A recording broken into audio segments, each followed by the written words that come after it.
Hey everybody, welcome back to my channel. Today I'm going to discuss with how to deal with Facebook shop chargebacks.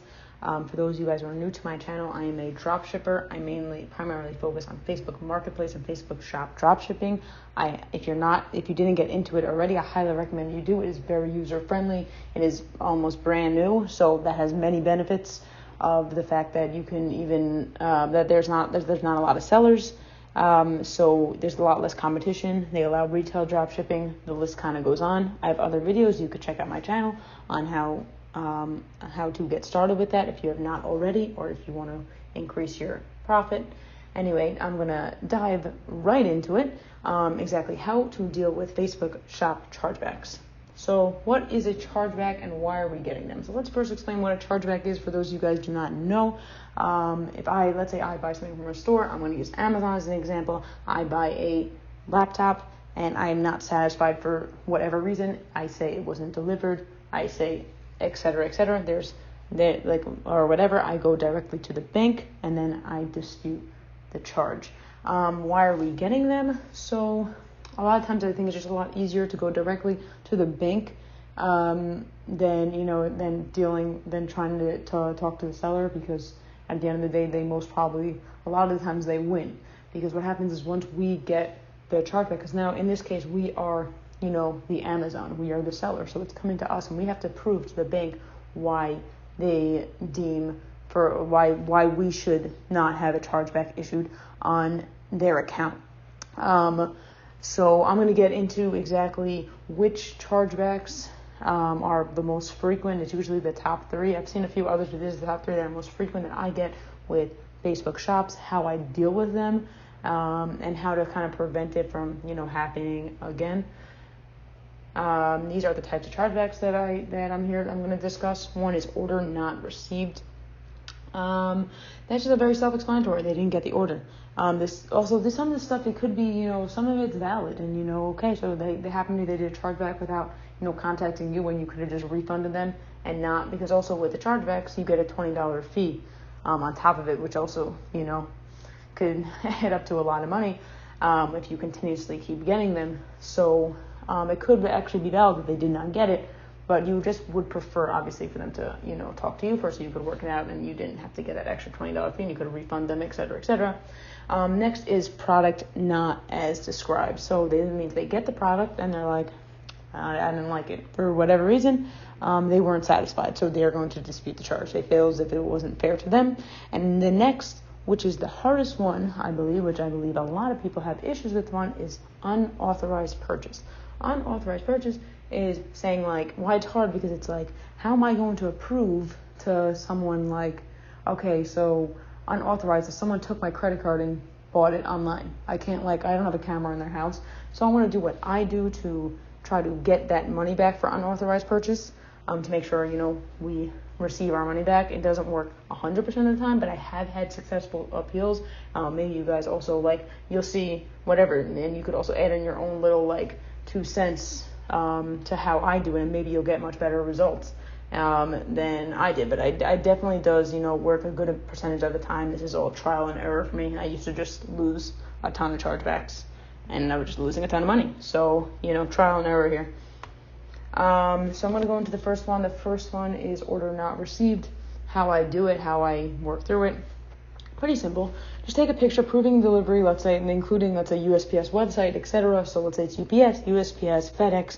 I take a picture saying that it was delivered, and I write to them, according to the tracking, the item was delivered to the buyer's address. If the buyer did not receive, he or she should have contacted me directly so we can work out a resolution. So that means when I'm talking to Facebook, I give them a picture of that it was delivered. This is why it's harder. Sometimes I also recommend in the beginning to use eBay. It's harder when you use Amazon, or you're dealing with fake tracking numbers. You kind of sometimes need to let it go, because they're not going to take Amazon tracking numbers as proof of delivery, and you're kind of crap, well, it says it's delivered. I don't really have a way to prove to them. I did try, but, I didn't win. Anyway, if you guys have any comments about these and what works for you, I would love to hear about it. Please comment below. I think, like I said, it's trial and error. Let's try to get less chargebacks as possible. We'll try to save each other money here, Let's go to the next one. Product not as described. So step 1, this is what I do. I will contact the buyer and write the following. So I'll go into the chargeback, I'll go to the order, I'll email the customer, and I will write, and you could copy this template, you could add this, that. Hi, I see you're unhappy with your purchase. I was hoping that maybe you can return the item for a full refund instead of a chargeback. I would greatly appreciate, hope to hear from you soon. So this way, hopefully they get back to you, and if they don't, then that's why there's step 2. And this has been working for me. This has been working for me, like I said, not 100% of the time, but it does work a fairly high amount of time. If they do not respond, take a picture. So I would wait like 24, 48 hours that you tried to contact them, right? And they didn't respond. So now you're showing the bank that you tried to work it out with the seller, right? So they will be like, oh, okay, so you did try to work it out. You did offer them a return, and maybe they're just not interested. So it kind of looks more like better in your favor. The next is unauthorized purchase. Like I said, it's one of the hardest ones. I think a lot of people, complain about this one, and the same kind of method that I use for this one, I use for this as well. And it does seem to work sometimes. So, like I said, give it a try, and add your own little flavor to it if you want, or not. You using just this should be good enough, but I'll get into how I do it. Step 1, contact the buyer and write the following. Hi, I see that there is an order placed with our company that you are not happy or feel was unauthorized. I was hoping that since the item was delivered to you, maybe you can return the item for a full refund instead of a chargeback. I'd greatly appreciate, hope to hear from you soon. Step 2, if they do not respond, again, take a picture showing that you tried to contact with the seller. So it's also, so it's these type of things that you're saying you're trying to be as nice as possible to the customer. They're not being responsive, so you're doing anything in your power as a company to say that you are trying to work with them to make sure that they get their money back and they feel that they're, being serviced properly. Usually when the bank gets involved is because, I personally, had some issues with other retailers in general with personal stuff. And I actually, I would go to the bank after I try to contact them. They say you're going to refund you, and they don't do it. Then, it's like you go to the bank because they keep saying they're going to refund you and they don't do it. So there is like a need for it in a certain level. But this is kind of like, if there's a chance to work it out with the seller so you don't get that extra $20 fee, plus they keep the item that you already paid for, you could be out a lot of money. Okay, so I'm going to go on to just how to prevent chargebacks. It's not like a full 100% working theory, but this is, kind of what I do. I have some shops that I see that they actually even get more chargebacks than the other. And this is what I do differently in the other ones, and this is kind of, first and I'll do now is I'll check the reviews. Like a good way is if you don't sell like cheap products, which kind of 1 and 2 are kind of together. Like if you're selling cheap products, then most likely going to be something wrong with it. A lot of product not as described is going to have. Because they're going to be like, okay, we thought it was this, even though everything is in the description. Like you could write, this is also, be very clear about the description, because you could prove to them in that description. You also take a picture of that. Pictures, they allow you to take pictures and send it. So you could show this was in the product description. But in the day, you don't want to be dealing, it's a lot very time consuming to deal with these chargebacks. Like, I don't want to be dealing with fighting to get my money back. I want to, be working on how to get more sales. I don't want to be fighting with this. And this is actually, so if I put 1 and 2 together, but this is this third one, I'm going to say I highly recommend, a lot of people still do it, but this I think causes a lot of chargebacks. Don't do the $1 and the rest shipping rule. Okay, so I had this. I was actually doing this a lot, and I was getting a lot of sales. So I was listing this watch, and I put it for $5 and the rest for shipping, right? And then what I would do is you guys could still do this up to yours.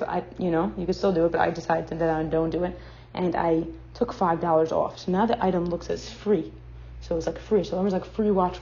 So everyone they keep buying it. But then they get it, and now I'm getting a ton of unauthorized purchase chargebacks because they're thinking they're getting it for free. They're just putting in a credit card, and you're just dealing with that a lot. So I'm saying you could go ahead and maybe deal with the headaches, and if the risk is worth the reward for you, go ahead and do it. For me, it's personally not. It's not worth that headache. I saw it was just too many unauthorized purchase for those watches. I have a lot of people commenting I thought it was free. Obviously I don't, whatever. So that is kind of why I don't do that anymore.